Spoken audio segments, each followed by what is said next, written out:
Bapak, Ibu, saudara-saudariku yang terkasih dalam Tuhan kita Yesus Kristus, salam jumpa kembali, salam sejahtera bagi kita semua. Berkat Allah yang Maha Kuasa senantiasa melimpah di dalam hidup kita. Hari Sabtu 25 Juli 2020 adalah Pesta Santo Yakobus Rasul. Yakobus adalah anak Zebedeus dan kakak Yohanes Rasul. Yesus memanggil Yakobus dan Yohanes sebagai muridnya di tepi Genesaret. Bersama dengan Petrus dan Yohanes, Yakobus termasuk kelompok rasul inti yang dipilih Yesus. Mereka bertiga turut menyaksikan peristiwa pemuliaan Yesus di atas Gunung Tabor dan peristiwa sakrat maut Yesus di Taman Zaitun. Yakobus tua ini adalah seorang rasul yang kokoh iman kepercayaannya dan sangat setia kepada Yesus. Semangat iman Yakobus dan Yohanes sangat tinggi. Kemudian Yesus menamakan kedua rasul tersebut putra-putra halilintar. Ibunya meminta Yesus untuk memberikan kedudukan terhormat dalam kerajaannya. Terhadap permintaan tersebut, Yesus meminta mereka untuk memikirkan apakah sanggup untuk minum piala penderitaannya, dan mereka menjawab, "Sanggup, tetapi hal duduk di dalam kerajaan Allah hanyalah diberikan kepada siapa Allah berkenan memberikannya." Marilah kita mendengarkan dan merenungkan bacaan-bacaan kitab suci. Bacaan pertama dari surat kedua Rasul Paulus kepada jemaat di Korintus, pasal 4 ayat 7 sampai 15. Tetapi harta ini kami punyai dalam bejana tanah liat, supaya nyata bahwa kekuatan yang melimpah-limpah itu berasal dari Allah, bukan dari diri kami. Dalam segala hal kami ditindas, namun tidak terjepit. Kami habis akal, namun tidak putus asa. Kami dianiaya, namun tidak ditinggalkan sendirian.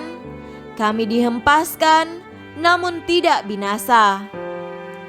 Kami senantiasa membawa kematian Yesus di dalam tubuh kami, supaya kehidupan Yesus juga menjadi nyata di dalam tubuh kami. Sebab kami yang masih hidup ini terus-menerus diserahkan kepada maut karena Yesus, supaya juga hidup Yesus menjadi nyata di dalam tubuh kami yang fana ini. Maka demikianlah maut giat di dalam diri kami, dan hidup giat di dalam kamu. Namun karena kami memiliki roh iman yang sama, seperti ada tertulis, "Aku percaya, sebab itu aku berkata-kata," maka kami juga percaya, dan sebab itu kami juga berkata-kata.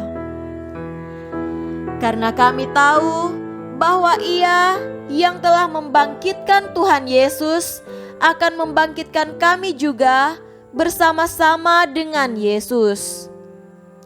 Dan Ia akan menghadapkan kami bersama-sama dengan kamu kepada diri-Nya. Sebab semuanya itu terjadi oleh karena kamu, supaya kasih karunia yang semakin besar berhubung dengan semakin banyaknya orang yang menjadi percaya, menyebabkan semakin melimpahnya ucapan syukur bagi kemuliaan Allah.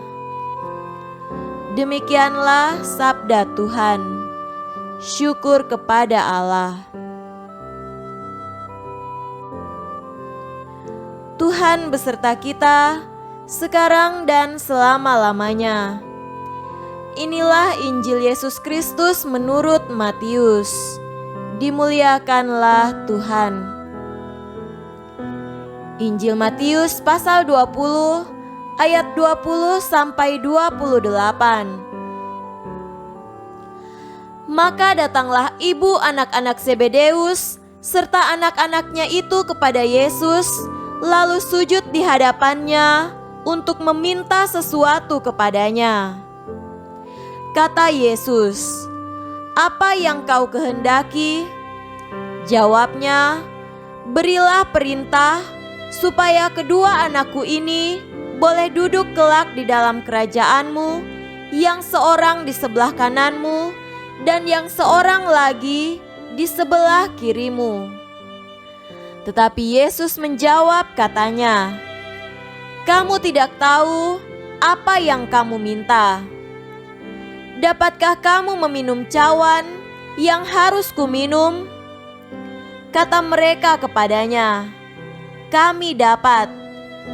Yesus berkata kepada mereka, "Cawanku memang akan kamu minum, tetapi hal duduk di sebelah kananku atau di sebelah kiriku, aku tidak berhak memberikannya.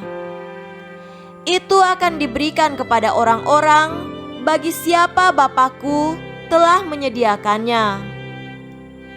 Mendengar itu, marahlah ke-10 murid yang lain kepada 2 saudara itu. Tetapi Yesus memanggil mereka lalu berkata, "Kamu tahu bahwa pemerintah-pemerintah bangsa-bangsa memerintah rakyatnya dengan tangan besi, dan pembesar-pembesar menjalankan kuasanya dengan keras atas mereka.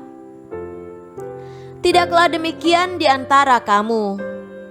Barang siapa ingin menjadi besar di antara kamu, hendaklah ia menjadi pelayanmu, dan barang siapa ingin menjadi terkemuka di antara kamu, hendaklah ia menjadi hambamu. Sama seperti Anak Manusia datang bukan untuk dilayani, melainkan untuk melayani dan untuk memberikan nyawanya menjadi tebusan bagi banyak orang." Demikianlah Injil Tuhan. Terpujilah Kristus. Saudara-saudariku yang terkasih dalam Tuhan kita Yesus Kristus, tema renungan kita pada hari ini adalah cawan pelayanan. Dalam hal pemuridan, 2 kali Yesus berkata bahwa yang pertama akan menjadi yang terakhir. Sekalipun demikian, para murid masih tidak mengerti gagasan itu. Pada kesempatan ini, ibu dari Yakobus dan Yohanes meminta Yesus untuk memberikan 2 putranya tempat terpandang di kerajaannya yang akan datang. Berusaha menjadi guru yang berbelas kasih, Yesus langsung menanyai kedua murid itu, "Bisakah kamu minum cawan yang akan aku minum?" Mereka menjawab, "Kami bisa." Yesus pun mengambil kesempatan ini untuk membimbing mereka semuanya, sekalipun para murid lainnya marah akan hal itu. Saudara terkasih, kemarahan atau kekesalan para murid lain kemungkinan besar lahir dari rasa malu sebagai sesama murid yang hari demi hari mengikuti Yesus. Tak pantaslah seorang pengikut Yesus meminta tempat yang lebih tinggi dibanding saudara-saudaranya. Seorang murid belajar atas apa yang diajarkan gurunya. Kali ini mereka mendapat ajaran baru, yaitu pemimpin adalah hamba bagi saudara-saudaranya. Hal ini tentu saja meretakkan pemahaman para murid soal kekuasaan duniawi. Mengikuti Yesus menjadikan para murid makin besar dalam pelayanan dan bukan kekuasaan. Yesus datang bukan untuk meraja, melainkan untuk melayani. Saudara-saudariku yang terkasih dalam Tuhan kita Yesus Kristus, hari ini Yesus mengajarkan pemimpin sejati adalah pemimpin yang baik. Orang yang pantas sebagai pemimpin harus bisa melayani. Itulah model kepemimpinan Kristiani. Sama seperti anggur yang digunakan dalam perjamuan, tak hanya berarti kenikmatan dunia, melainkan lambang upaya manusia.